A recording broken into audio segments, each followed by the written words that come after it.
I'm glad to see you again. To help me accomplish a major YouTube milestone, please support and subscribe. Now for the major content. "You are my son," he exclaimed, grabbing me after I kissed him. The legendary 20th century entertainer Sammy Davis Jr. said those strong, emotive remarks. Sammy Davis Jr. was a legend in entertainment for his acting, singing, and dancing. His rise to popularity was difficult. Davis struggled with racial prejudice and personal issues throughout his life. Despite his tribulations, he became a beloved show business character. However, as his health declined and he struggled for his life, a terrible occurrence occurred in his home, shocking everyone. The most stunning discovery came from his son, who confirmed decades-old Sammy Davis Jr.'s suspicions. The terrifying rumors revealed by Sammy Davis Jr.'s son are discussed in this video. Before we reveal these shocking details, let's look at the early life events that made this musical legend the exceptional figure we all respect. Elvira Sanchez and Sammy Davis Sr. had Sammy Davis Jr. on December 8, 1925. Mother was a Harlem Apollo chorus line dancer, while father was a longtime dancer and vaudevillian. Sammy debuted before he could walk. As a child, his expressive face made him a showbiz star. Eventually, the ideal show business family facade collapsed. Sammy's parents' troubled relationship led to their separation, which started a turbulent road for him. Sammy was raised by his father and Uncle Will Maston, who headed the Will Maston Trio on the road, perfecting his trade. Sammy endured racism despite his early achievements. He was deeply traumatized by Army's racist abuse. His perseverance and drive never wavered. After World War II, Sammy rejoined the Will Maston Trio and became a sensation. He made his mark in 1951 by opening for Frank Sinatra at the Capitol Theater in New York. Sinatra mentored him and became a longtime friend after seeing his skill. Sammy's career soared in the 50s and 60s. He was a Rat Pack member with Frank Sinatra, Dean Martin, Peter Lawford, and Joey Bishop. The band ruled Las Vegas and beyond with their coolness. Sammy was charismatic and performed magnetically. He battled personal issues behind the glitter. During racial segregation, Sammy's marriage to Swedish actress May Britt was controversial. Sammy and May adopted Tracy and Jeff, and had a son, Mark, despite the obstacles. Sammy was loyal to his family, but his demanding profession and personal issues took their toll. Sammy's health declined in the 1970s and 80s. Surgery to remove his larynx was followed by years of smoking-related throat cancer. Once lively, the entertainer now fought for life. A horrific, unexplained incident occurred in his home during this sensitive time. Sammy's son Mark shockingly confirmed long-standing rumors about his life and legacy while Sammy was unwell. Mark's revelation shocked the entertainment industry and illuminated the great performer. As we investigate these assertions, we learn more about the legend's man, Sammy Davis Jr. Orr's life was a tapestry of victories and tragedies, demonstrating his resilience and talent. Check out Sammy Davis Jr., Izzo's son's shocking revelations, and the unknown tales that impacted his life in the video. Sammy Davis Jr. Izzo's life is a striking reminder of the intricacies of fame and the tenacity of the human spirit, from his childhood in Harlem to his climb to prominence and his dark secrets. Sammy Davis Jr.'s upbringing was upended when his parents divorced when he was 3.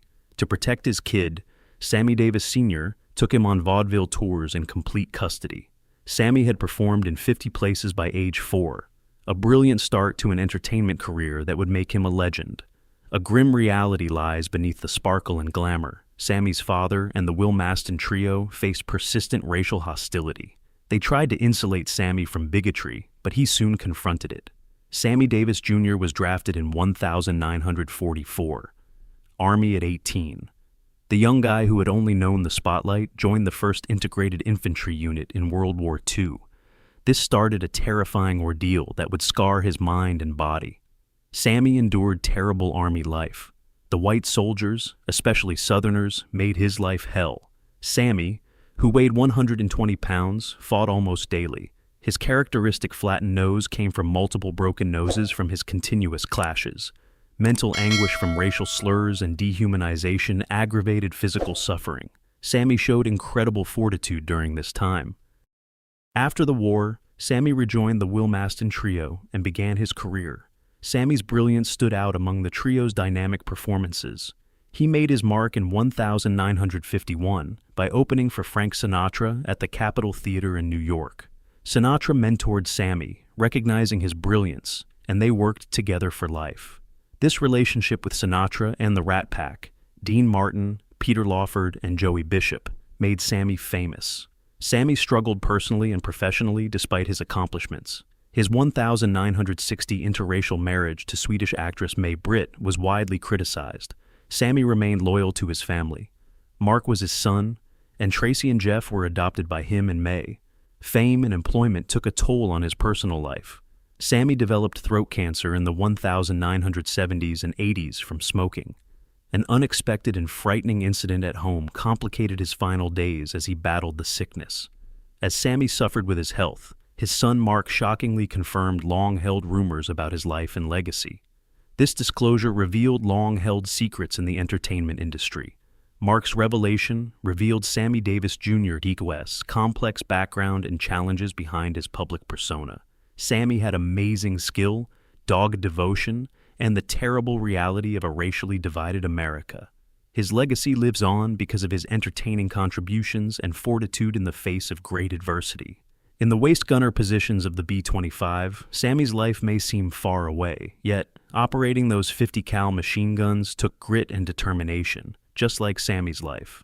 Sammy and other waist gunners had to remain cautious in limited quarters and use powerful weapons precisely. A pulley system balanced these locations, and the cannons were offset to save room, but operators had to be careful not to damage the aircraft's wing or tail. Interphone hookups, fresh air vents, flying suit heating system connectors, parachute flares, and an emergency hatch were at the waist gunner area. Another important defense point, the tail gunner position, had ammo traveling via feed trays to the guns. These trays, like Sammy's legacy, require meticulous preservation. The narrow tube to the tail gunner seat highlights World War II airmen's physical difficulties. Sammy's Army and entertainment careers were plagued with physical and emotional challenges. Restoration programs like Miss Mitchell are volunteer-driven and donation-driven. Aviation history relies on these volunteers' dedication. Supporting these projects is more than a donation. It helps preserve history. Miss Mitchell flights are a must for history buffs who want to fly a vintage warbird. You'll sit in the seats where brave airmen once protected the sky and see the restoration's remarkable craftsmanship.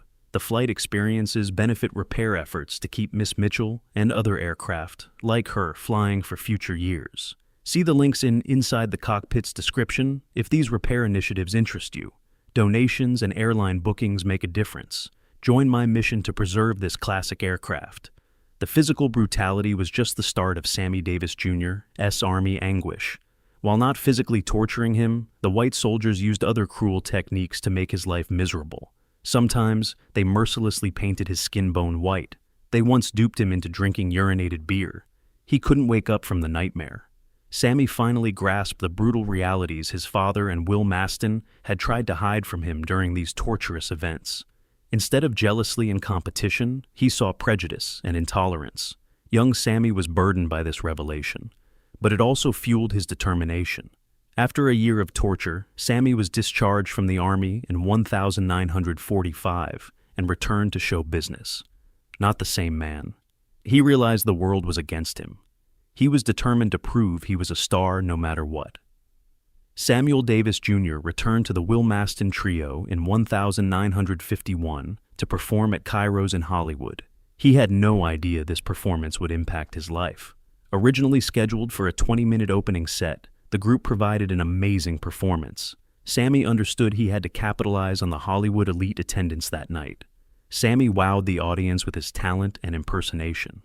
A short set became an hour-long exhibition of his talent and personality. Sammy Davis Jr. made a big Hollywood debut that night. At Cairo's, his performance wowed the audience and left them wanting more. Sammy's career exploded after his Cairo's debut. ABC offered him a TV show in 1953. Given the time's racial atmosphere, this was a huge accomplishment. Sammy was pioneering African-American entertainment with his talent. Despite his success, Sammy faced several obstacles. Sammy persevered after his 1960 interracial relationship with Swedish actress May Britt was criticized. They welcomed Tracy, Jeff, and Mark into their family after their love endured. Even through celebrity and personal difficulty, Sammy was loyal to his family. Heavy smoking caused throat cancer in Sammy in the 1970s and 80s. A horrific tragedy at home complicated his final days as he battled this sickness. During this sensitive time, his son Mark shockingly confirmed Sammy's life and legacy claims. This revelation shocked the entertainment industry and illuminated the legendary performer. Mark revealed Sammy Davis Jr., FS's deep difficulties and accomplishments behind his public demeanor. Sammy's life blended talent, determination, and the hard reality of a racially divided America. Despite adversity, his legacy lives on via his entertainment and resilience. In the B-25 waist gunner positions, young soldiers like Sammy used pulley-balanced 50-cal machine guns carefully offset to prevent space problems. The same precision Sammy shown on stage was needed to avoid hitting the aircraft's wing or tail when firing these cannons. Like Sammy's path, these positions were difficult. Interphone hookups, fresh air vents, flying suit heating system connectors, parachute flares, and an emergency hatch were at the waist gunner area. Restoration of ammunition, feed trays to the weapons at the tail gunner position, another crucial defense site, showed the care needed to preserve such history. Sammy's entertainment globe navigation was difficult, as was the narrow tube to the tail gunner seat. His road of physical and emotional fortitude was fraught with apparent and hidden struggles. Restoration programs like Miss Mitchell are volunteer-driven and donation-dependent. Aviation history relies on these volunteers' dedication.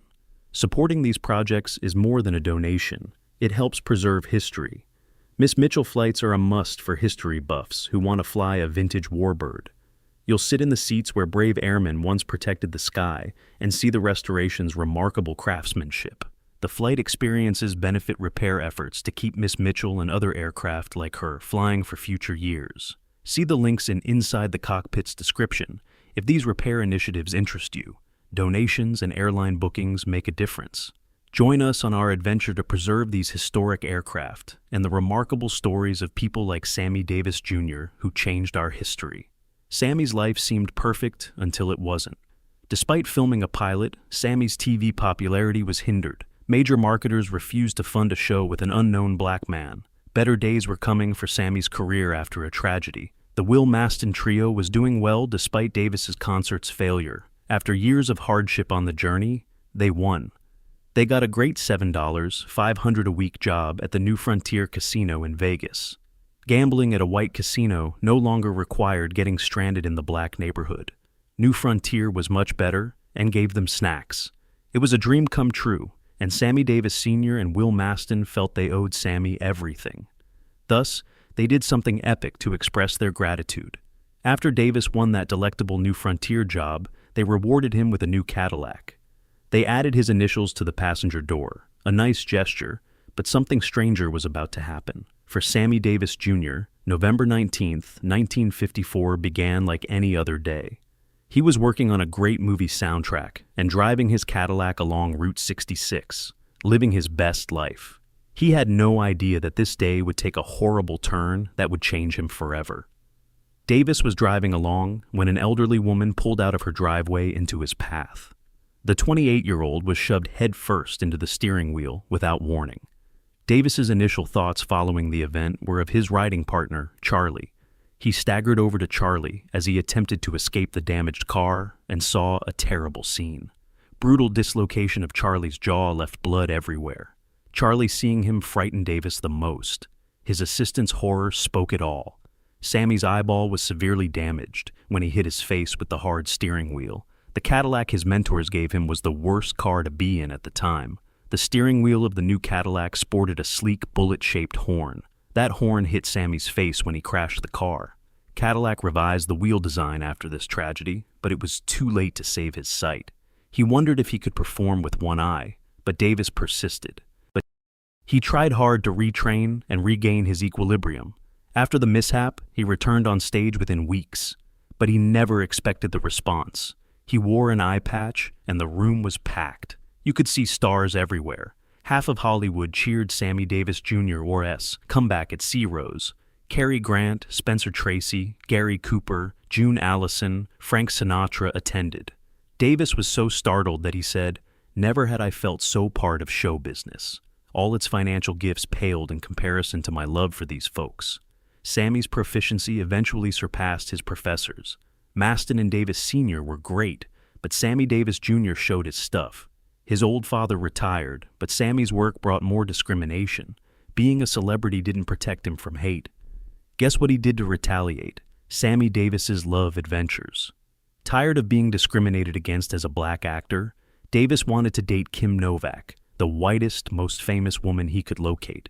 You see, Sammy was a ladies' man. As he rose in stardom, he was known for flinging. Sometimes Ava Gardner was on his arm. Sometimes a random gorgeous face caught his sight. But love? That wasn't agreed upon. Not until 1957's fatal night at Chicago's Chez Paris. The chemistry between Sammy and Kim was incredible, but their love story was not. This was the 1950s, when interracial unions were forbidden. They tried to hide their romance, but, soon everyone knew about them. The news was everywhere, and some said, "Hey, which top female movie star, KN, is truly dating which big-name artist, South Dakota?" Knowing who they were talking about wasn't hard. Public outrage was just the start of Davis and Novak's issues. After the studio executives discovered their relationship, things got scary fast. Harry Cohn, Columbia Studios' brilliant boss, will do anything to keep Davis from his golden lady. Harry Cohn from Columbia Studios had spies watching Kim's every move, and Los Angeles was full with reporters eager for a scandal. Kim Novak and Davis wouldn't make it easy. To avoid detection, Davis had to take special precautions when visiting her apartment. He sometimes had a friend drive him while he hid in the back seat behind a mat. Despite the inconvenience, Davis knew better than to fight Harry Cohn. Unfortunately, Cohn saw that Davis and Novak would not give up their relationship and made a surprising move. If that wasn't enough, Cohn wrote a terrifying note to Davis's father, threatening to send thugs to break his legs and blind him until Davis married a black woman. According to rumors, Cohn kidnapped Davis for a few hours to intimidate him. Davis was kidnapped for hours. After Cohn let Davis go, he was in his Sands hotel suite, furiously scrolling through his address book. Davis shrugged when his assistant asked him what he was doing, adding, "I got the call this morning. I have to marry a black chick, and I'm looking for someone to marry." He found someone. This is Lorraine White. Davis made a provocative proposal after discovering neighborhood dancer Lorraine White. When he proposed, he promised to pay for the wedding and end their relationship after a year. That plan sounds insane, right? White agreed, and the couple married in 1958. However, the wedding was not picturesque. White made sure she received what she wanted, even if none of them were enthused about the event. Lorraine White went on a shoe spree after becoming Mrs. Sammy Davis Jr., buying 20 pairs and showcasing them in Jet magazine. Sammy gave her gifts and invited her to the Sands Casino presidential suite to thank her for saving him. Despite lavish gifts, the couple never lived together. As the months went, Sammy's agony increased. After 6 months of a false marriage, he paid Lorraine $25,000 for a divorce. After 3 years, the division was finalized in 1959.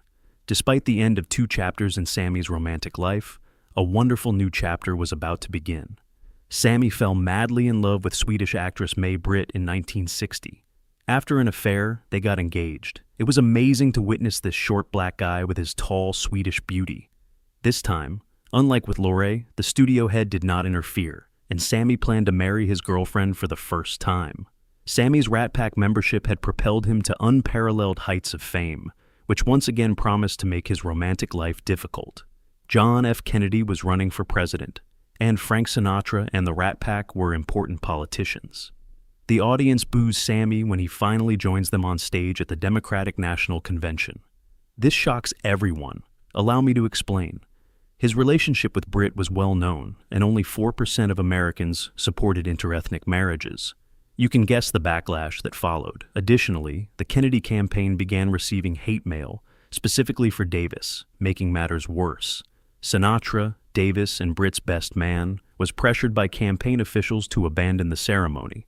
Kennedy and his staff worried Davis's scandalous romance could hurt their presidential chances. Davis had to swallow his pride and postpone the wedding until after the election. Kennedy won, and 5 days later, Sinatra stood next to Davis at the altar before the ceremony.